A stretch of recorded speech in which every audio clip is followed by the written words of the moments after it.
Good to see everybody here today on Super Bowl Sunday. Glad you guys are here. My name's Brian. I'm one of the pastors here at Crosspointe Church. We just sang two songs about surrendering our lives to God. Some of you may be new to church. Some of you are coming in church, and you may see people like raising their hands like this, and they're singing with their hands raised. And some of you may say, what is that all about? Why do people have their hands raised, like up in the air like that while they sing? I'm going to explain it to you. You know what the international sign of surrender is?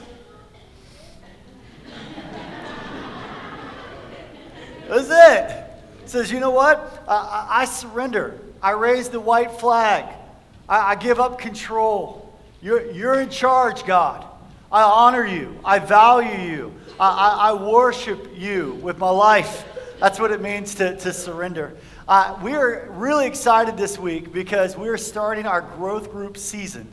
And in our growth groups, we get together one time a week throughout the week. We have a group every single day of the week. We have different groups, young groups, couple groups, college groups. We've got every group you can imagine, men's only, women only, whatever that may look like along the way. And we do these groups. There's about 8 to 12, 15 people in each group. It's a 12-week commitment, and I'm really excited because they kick off this next week. This is truly where connection happens, friendships happen, relationships, spiritual growth happens. And so all of you that have signed up for any group that's in our menu, could be financial peace, could be the new marriage ministry that we have coming up that we're excited about, celebrate recovery, whatever it is, if you are signed up for a group, I want to ask you just to stand to your feet right now. So all over the worship center, stand to your feet if you're signed up for a group right now, and just stay standing until I tell you to sit down, all right? So if you're in any group, just continue to keep standing. This is called the power of positive peer pressure right here.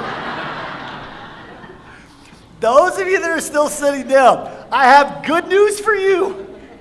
The groups haven't started yet. This is the week that you can sign up for a group and you won't miss a thing. So you guys can be seated. And some of you that are sitting down, you're like, well, what group should I be involved in? Which one should I do? Here's what I want to encourage you to do.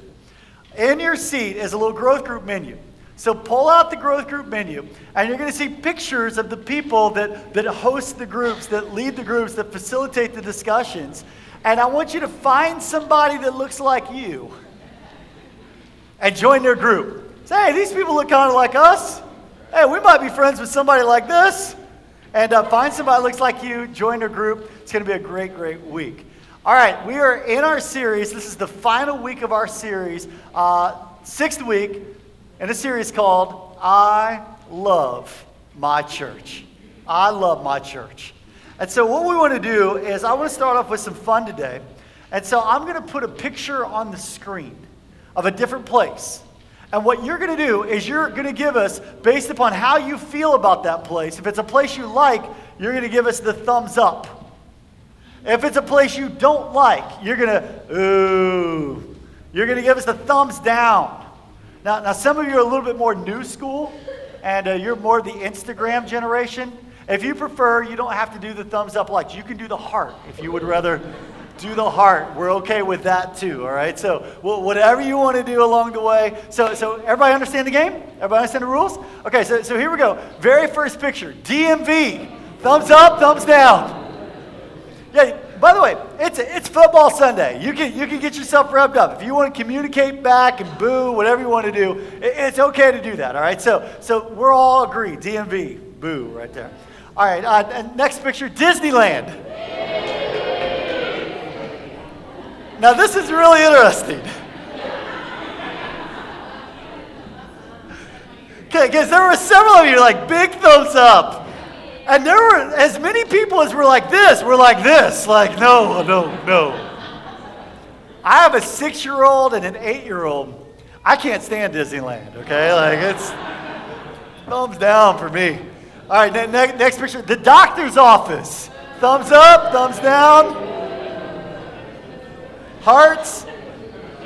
All right, next picture, we've got Costco.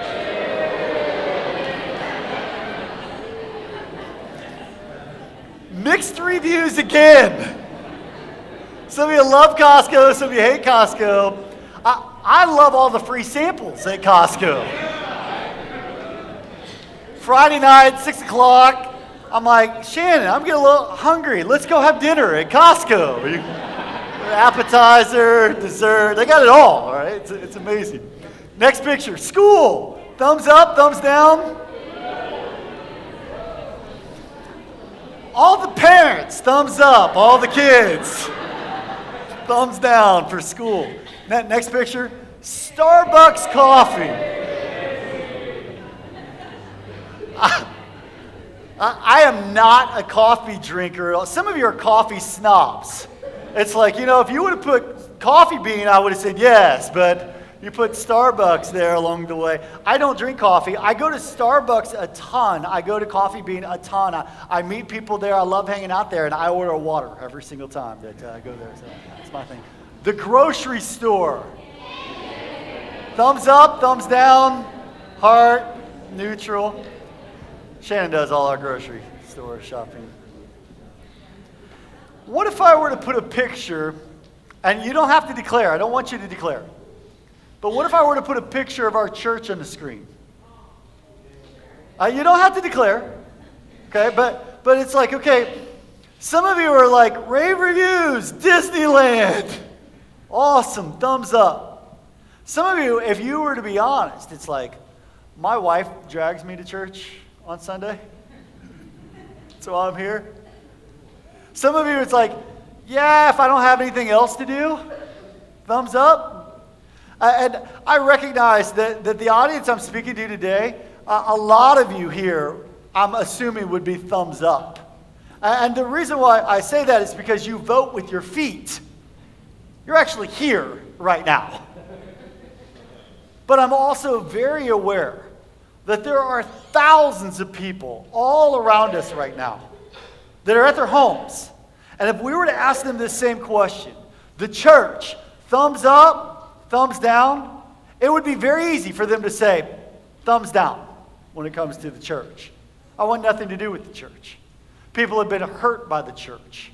People believe the church is just hell, fire, and brimstone. People, well, they don't like church, and they say things like this: I don't want to go to church because there's too many hypocrites in the church. And my response to that is always, yes, you're right. And there's room for one more. Come as well. The church is not a perfect place. And the church isn't perfect. You know why? Because it's filled with people. Imperfect people. For all have sinned. We're all sinners. We're all imperfect people. And what I'm so thankful for is that God loves his church even though it's imperfect. That God loves imperfect people. Now God, he loves us too much, and he loves you too much to keep you where you are right now. And he wants you to mature, to become more like him, to be conformed into the image of his Son, is what he says. But he loves the church. And the church, it's not the bricks and the mortar and the roof, and the church is not that. The church is what? It's the people. I want you to look at the person right next to you right now and just tell them, say, you're the church. Look at the person on the other side, tell them, say, you're the church. We got big churches and little churches and white churches and Asian churches and we all kinds of churches. You know why? Because we are collectively the church. And God loves the church. The church is near and dear to his heart. And he desires for you to love the church as well. Here's what he said in John chapter 13. Jesus said to his disciples, your love for one another will prove to the world that you are my disciples. All the people out there that are thumbs down when it comes to the church, we don't like the church, we've been hurt by the church, all that. He says, listen, your love is what's going to convince the thumbs down people to come back to thumbs up. See, there's a lot of people right now that are thumbs down on the church. And the reason why they're thumbs down on the church is because their life isn't going the way they think it should go. Maybe they have spent a ton of money. They're in credit card debt. They've got bills up to their eyeballs. They've made some choices and decisions that have led them to the place that they're at right now. And guess what they do? They blame God for them not getting out of their mess. And I think that there is there's consequences sometimes. Sometimes, though, people have had some things go on in their life that they don't understand. Hasn't been bad choices, and they can't reconcile in their mind. And because of that, they're thumbs down when it comes to God and the church. And so, what is our antidote? Jesus said this: your love for one another will prove to the world that you are my disciples. That when people that are thumbs down, when they get around you, they're going to say, there's something different about her. There's something different about him. The way they respond, their face. See, your face tells the story. There's something about it. I can't put my finger on it, but there's something. What is it? And God says, you are his hands. You are his feet. You are his representative. People don't read the Bible, but they do read the people that do read the Bible. And he says, your love for one another will prove to the world that you are my disciples. Here at Crosspointe Church, we have 8 core values. I'm going to give one of them to you today. One of our core values is love. This is who we are. If this is not you, you're not going to like Crosspointe Church at all. Just so you know. Because here's what we believe. We believe God so loved the world. Do you believe that? That actually comes from a very famous verse. As a matter of fact, today while you're watching the Super Bowl, they're going to pan through the crowd. You're going to see it today. And there's going to be somebody that's going to be holding up a big sign with just a verse reference on it. And it is, what's the verse? And so when you see John 3:16, you say, oh yeah, Pastor Brian talked about that this morning. I knew that was coming. And John 3:16, it says this: for God so loved the world that he gave his only begotten Son, that whosoever believes in him should not perish, but have everlasting life. See, we believe that here at Crosspointe Church. We believe that God so loved the world. So, because we believe that, we refuse any form of prejudice. See, we don't have any prejudice towards anybody who comes to the door. Doesn't matter what they look like, doesn't matter their background, doesn't matter where they've been, doesn't matter where they've been on Saturday night. Doesn't matter what it is in their life, doesn't matter the color of their skin. We refuse. Doesn't matter if they have money or they don't have money. We refuse any form of prejudice. We love, say it with me, church, freely and frequently with no strings attached. See, because our love is a God kind of love. See, here's what 1 Corinthians 13:8 says. It says, love never fails. Aren't you glad that God's love for us isn't based upon an exchange? Based upon how well we perform. God's love is based upon who he is, and that spills out in us. And we love freely and frequently with no strings attached. That's why I love Crosspointe Church. Because that's the kind of love that we have here. And he says, I want you to love my church, because my church is the people of my church. He wants you to love the church. I recently got a recommendation from somebody in our church and said, you've got to try out this new restaurant in Yorba Belinda. And they said, you're going to love the sea bass at this new restaurant. It's called Oceans and Earth. And they said, you've got to go to Oceans and Earth. And they said, you've got to eat the sea bass there. They're like, the sea bass is amazing. So sure enough, Shannon and I, we went for a little date night over there. I ordered the sea bass, and the sea bass was unbelievable. Now, I've had good sea bass before. Who has sea bass? It's like, I don't know, but when I tasted this, I was like, it was unbelievable. It was amazing. And so after I left there, I've been telling everybody, you got to go to Oceans and Earth, and you've got to get the sea bass. It's awesome. Now, let me just pause that story for a moment. I'm going to come back to it. This past Christmas, we were figuring out what we were going to get our kids for Christmas. I have a 6-year-old son. His name is Braden. He's playing baseball right now. This is Braden. So we decided we were going to get Braden a baseball bat, new baseball bat, and we were going to get him a bucket of baseballs. So for Christmas, he opened it up. He was pumped. We have this little park near our house. And so over that little Christmas break, we went over to the park, and he had his new, baseball bat out, and I just kept pitching the baseballs to him. I mean, he got like, 40 baseballs in there, so just kept pitching and go over, collect the baseballs, and he was hitting. We just had a blast that day. I mean, he was laughing, I was having a great time. It was this incredible experience. And that night, when I put him to bed, I said, Braden, how do you like your Christmas gift? And he said, Dad, I love it. He said, Dad, I love baseball. Then he looked back at me and looked me in the eyes and he said, Dad, I love you. He said, thanks for playing baseball with me today. I'd say, I love sea bass. But that's nothing compared to I love my son. And some people, they treat the church like a restaurant. And it's like the restaurant sea bass experience. It's based upon, do they like it? If they like it, rave reviews, thumbs up. If they don't, thumbs down. The experience is good. If it's to my liking, if it's to my taste, and I'll tell other people about it. And you know what I'll do? I'll Yelp it. I'll let everybody else know. But God didn't intend the church to be like that. It isn't based upon this consumer, if I like this, if I don't like this, every week it's thumbs up. No, this week it's thumbs down. Matt's preaching this week, thumbs up. Brian's up, thumbs down.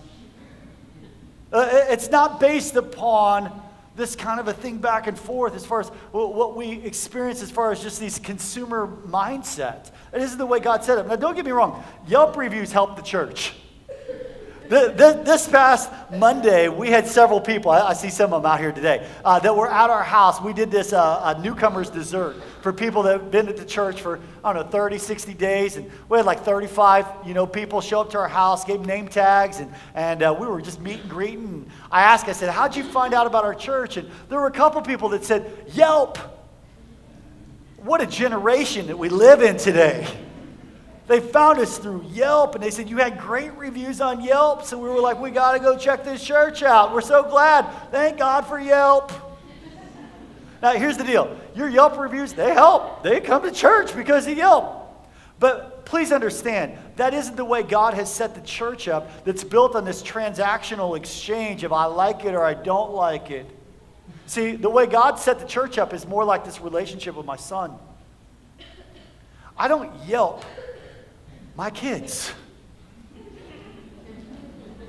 You don't Yelp your kids. As a matter of fact, the whole relationship is completely different than the restaurant. I did all the pitching with my son. I pitched for like over an hour. And never one time did I say, hey, Braden, my turn to bat. You pitched to me. I get to hit some of these. You've been doing it the whole time. My turn. You know why? Because that relationship isn't based upon me. It's based upon how can I serve you? What can I do to serve? What can I do to be able to help? How can I support? What do you need? See, it's relationship driven rather than this transactional driven. And that's the way God has set up the church as well. It's a relationship. It's a relationship that's between us and God first.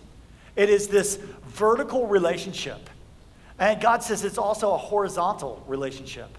It's us with other people serving one another. And we serve God by serving each other. It's the cross, church. It's vertical and it's horizontal. And I just want you to know, here, let me just give you a principle real quick. Here's the principle.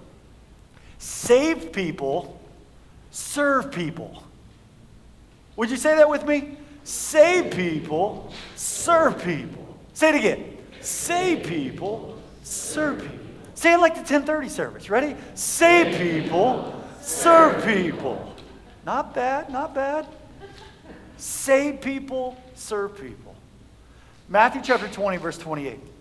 It says, for even the Son of Man came not to be served, but to serve others, and to give his life as a ransom for many. Now let's back the verse up. For even the Son of Man. Who is the Son of Man? Come on, church. We've been over this before. When I ask, anybody in church ask you a question, the answer 90% of the time is who? Jesus. Jesus. And even if it's not, even if you say Jesus, nobody's going to correct you and say you're wrong. It says, even the Son of Man, who's the Son of Man, church? Jesus. Jesus. He came to this earth not to be served. Now, if I were Jesus, think about this just for a moment. Before Jesus went to the cross, he brought his 12 disciples together who was going to start the church. And he brought them all together, and he only had a little bit of time left because Jesus was getting ready to go to the cross. He knew he was going to the cross. He knew he was going to die. He knew that he was going to, be resurrected again. He knew he was going to ascend into heaven. So this is like his final moments with the disciples. If I were Jesus, you know what I would do in that meeting? Guys, get your pens out, your papers out. We got a lot to cover. I'm not going to be here. Listen, when I'm gone, it's up to you to make sure that people know about me and to love one another. So I got a lot to teach you. If I were Jesus, here's what I would have done. I would have come in. I would have said, guys, I'm the Messiah. Wash my feet. Without me, you're nothing. You've got nothing without me. But that's not what Jesus did. Jesus walked into this room with his disciples, these imperfect people that had denied him, people getting ready to curse him out, Peter, people getting ready to betray him, Judas. And what did he do? He picked up a towel and a water basin. And just watch this. And he goes over to each and every one of them individually. Jesus, the Son of Man, gets down on his knees. And the same hands that formed the sun, the moon, and the stars, the same fingers that formed the beautiful mountains that you and I see, are now massaging filthy, dirty toes of the disciples. Because the Son of Man, he didn't come to be served. He came to serve and to give his life as a ransom for many. And he did that as an example for you and I as well. Because if you want to be great, here's how you become great. You serve other people. You'll know you're my disciples if you show love one for another. Save people. Serve people. So you say, okay, that's cool. Well, how am I supposed to serve? What's my role? What's my gift? How do I serve? God has given each and every one of you a gift. It's called a spiritual gift. And that gift is meant to be opened up, find out what it is, and use it. One of the worst things you can do is if somebody gives you a gift, that you just don't open it up. Say, I don't care about it. First of all, you got to discover it. You open it up. And then the second worst thing you can do is to open it up and never use it. What if Braden were to open up this baseball bat and say, hey, want to play baseball? No, I don't want that. No, I don't want that. See, but God, he's given you a gift. And you say, well, what is my gift? Look at the person next to you and just tell them, say, congratulations, you're gifted. Just tell them right now, congratulations, you're gifted. So you say, what's my gift? Romans chapter 12, Paul begins to lay out the different gifts. And here's what he says. Because some of you are like, I don't have any gifts. I can't sing. I can't play the piano. I don't preach. I don't, what am I? I don't have any gifts. Here's what he says. Because of the privilege and authority God has given me, I give each of you this warning. Don't think you're better than you really are. Be honest in your evaluation of yourself, Paul says. Some of you don't have the problem of like, hey, I don't have any gifts. I don't know where to serve. Some of you, you have an ego problem. You're like, look at me. I got all kinds of gifts. And Paul says, listen, don't think you're better than you really are. Especially you men. Let me just talk to you men. This isn't universal. There are women that think they're better than they really are. But let me just talk to the men just for a moment. Because we have a tendency to think we're better than we really are. Matter of fact, when Paul was talking to the men about how to love your wife, here's what he says. He says, love your wife like you love yourself. All men were like, that's a lot of love. That makes sense, man. Like, oh, okay, I got it. He never told the women, love your husband like you love yourself. Women aren't wired that way as much. So he says, men, listen, don't think you're better than you really are. Be honest in your evaluation of yourselves, measuring yourself by the faith that God has given us. If you have faith, that faith comes from God. Just as our bodies have many parts, each part has a special function. Now, what he's getting ready to talk about, let's go back just real quick there. It says, just as our bodies have many parts, each part has a special function. What he's talking about here is he's getting ready to talk about the body of Christ. You know what the body of the Christ is? It's the church. He's talking about all of us collectively coming together. And he says, just like our bodies have many parts, we've got hands, we've got arms, we've got legs, head and shoulders, knees and toes. Just like we have all these many parts, each part has a special function. So it is with Christ's body, the church. We are many parts of one body, and we all belong to each other. And here's what he's getting ready to say, is that you play a part in the body of Christ. That you have a role to play. That save people, serve people. And if you're not playing your role, the body's not functioning with full health. There's a problem with the body. I was playing basketball a couple weeks ago, and I pulled a calf muscle. When I pulled my calf muscle, I haven't been able to play for the last couple of weeks very well. I'm hurting. So I come home and I'm icing it down. I bought this thing on Amazon to rub that thing down back and forth. And, I'm rice, all right? Rest, ice, compression, elevation, all right? I'm doing everything. And I come home and I know Shannon's getting tired. She's like, you still talking about that calf muscle?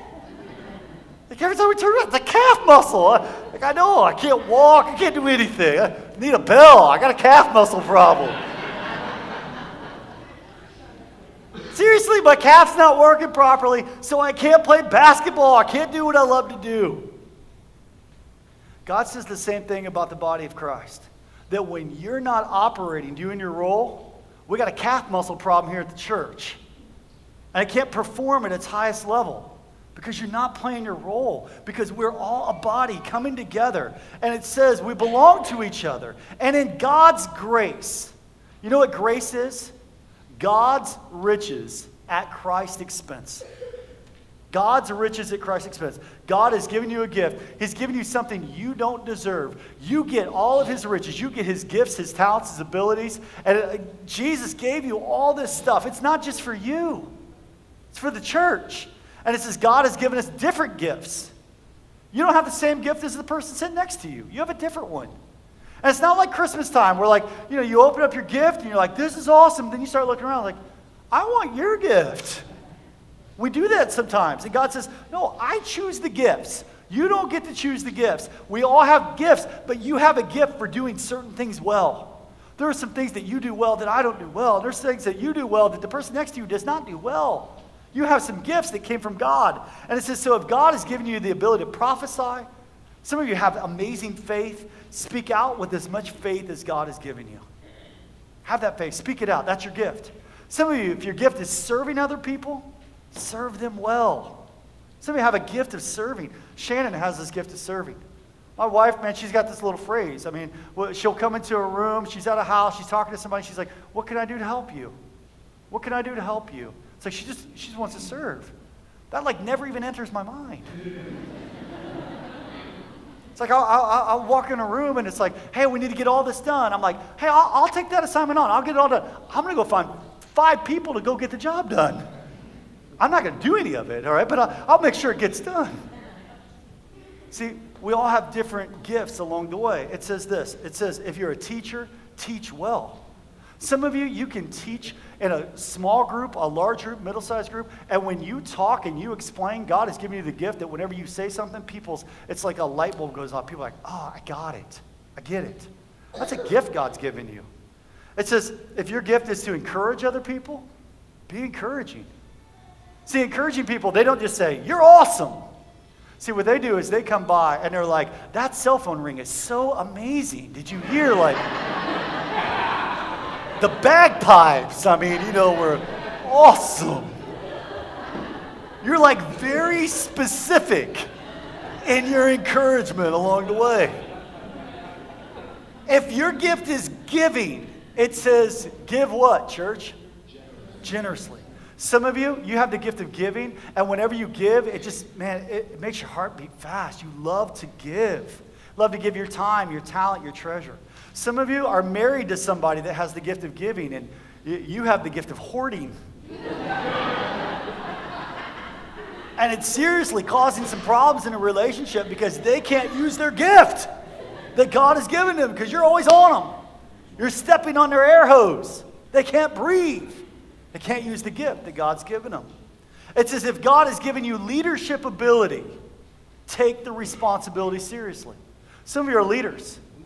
Maxwell says you'll know that you're a leader, and here's how you'll know, because you have followers behind you. If you want to know if you're a leader, look around your shoulder. Is there anybody following you? Because if you say you're a leader and you look around and nobody's following you, you're not leading, you're just taking a walk. And here's what he says. Some of you, God's giving you leadership ability, you take that responsibility seriously. Because wherever you go, you got a line of people going right behind you as well. You better take it seriously because you could move people to go off the cliff.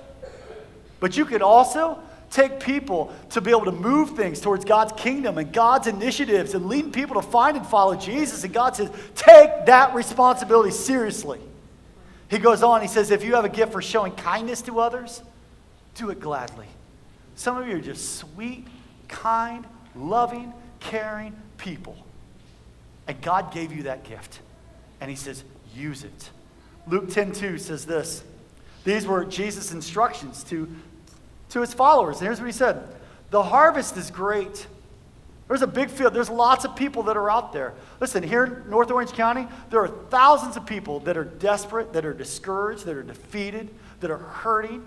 You don't see it on the outside, but inside, that's how they feel. The harvest is great. There are people that don't know Jesus, that have no hope in their life. And it says the harvest is great, but the workers are few. Where are the saved people that are willing to serve people? Where are the people that believe that God so loved the world, that refuse any form of prejudice, that will love freely and frequently with no strings attached? The workers are few. So here's what we do. We pray to the Lord who is in charge of the harvest.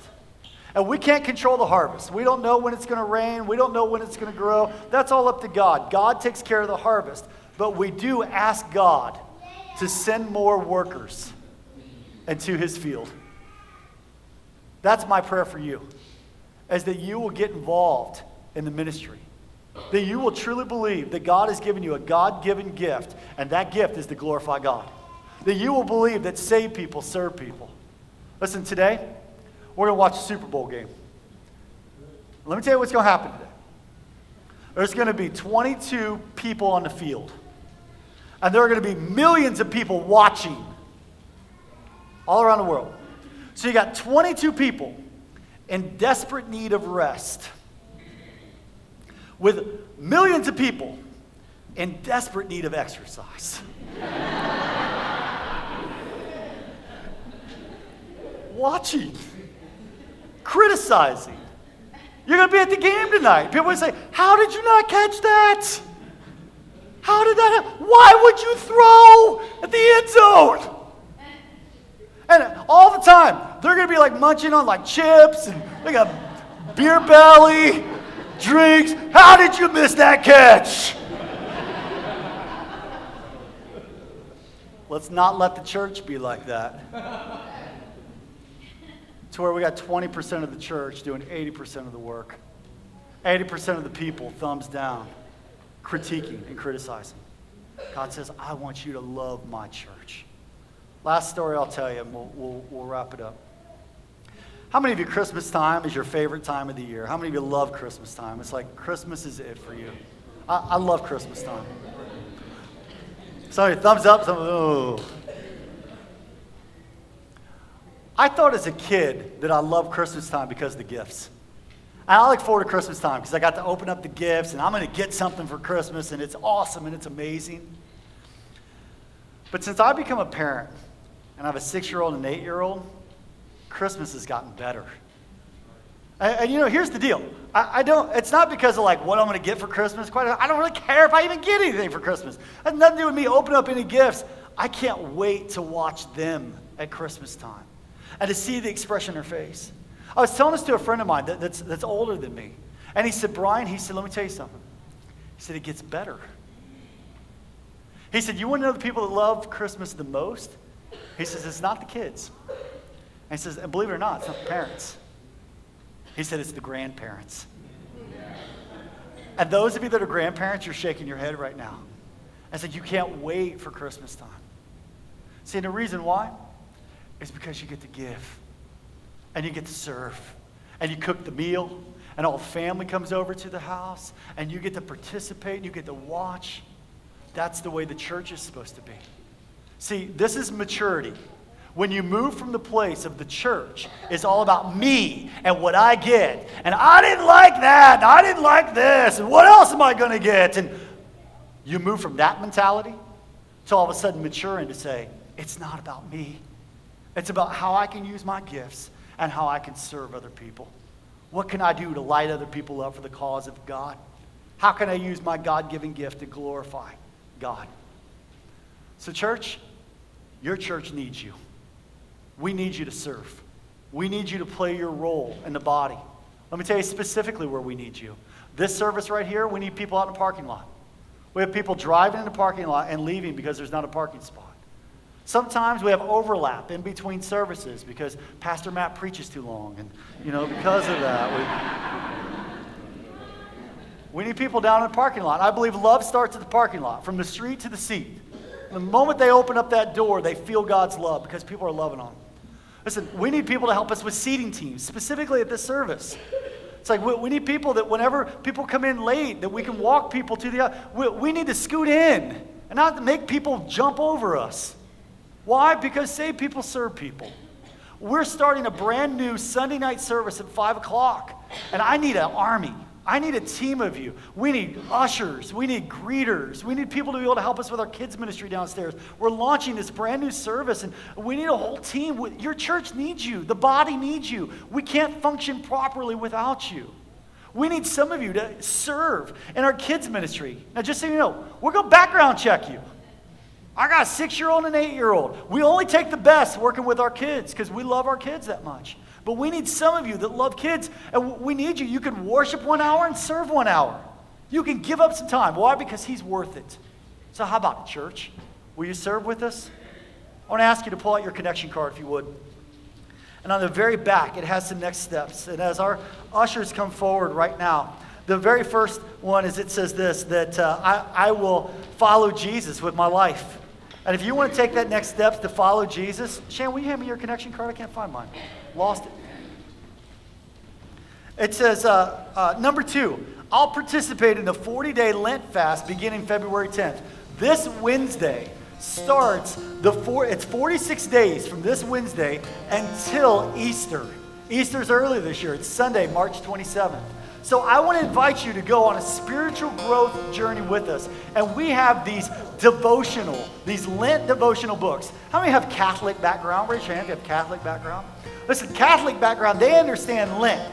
And Lent is a time when you give something up. Now, some churches, some Catholic churches, some Christian churches, they have taught before that by giving things up that you get God's favor on your life. I'm here to tell you that's not true. That's not true because you don't earn God's favor. It's a gift that is freely given to you. However, it's good for us to take some time to focus on this vertical relationship with God. And so I want to challenge you from now until Easter, starting on Wednesday, that you'll pick up one of these devotional books. They're $5. We're giving to you at our cost, down right after service is over. And you can be able to pick one of these up along the way and just go with us over the next 46 days leading up to Easter and spending some time with God each and every day. I also want to challenge you to give something up. So we're going to give something up during this Lent fast. Some people have given up smoking.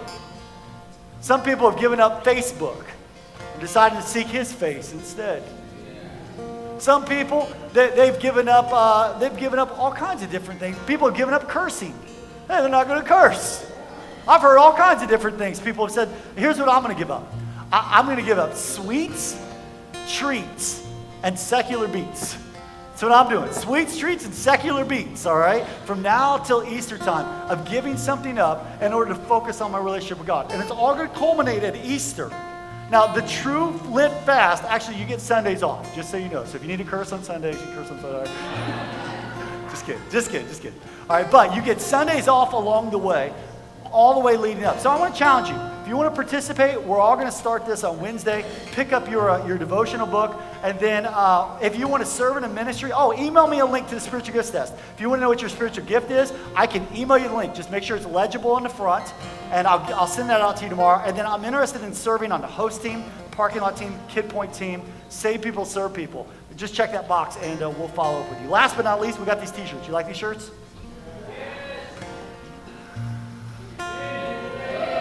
All right, we have some t-shirts that are down. We're only going to have them today. They're called I Love My Church. They got Crosspointe on them as well. They're $10, so you can be able to pick one up today. We probably will not have enough. We sold most of them during the Saturday night service and the first service today. But we will, if you'll go ahead and sign up and pay today, we'll have them for you next week. We got all sizes, whatever you need. Church, I love you. I'm praying for you. Next weekend, we're starting our brand new series called The New Rules of Love, Sex, Marriage, and Dating. And my friend Jarrell, we got a picture of my friend Jarrell up on the screen, will be our guest speaker next week. He's from Detroit. Jarrell is my brother from another mother, all right? You are going to love Jarrell. He can flat bring it. He's funny. He's awesome. So bring a friend with you. Come back next week as we start our brand new series. Let's worship together today through our giving as well as through our singing.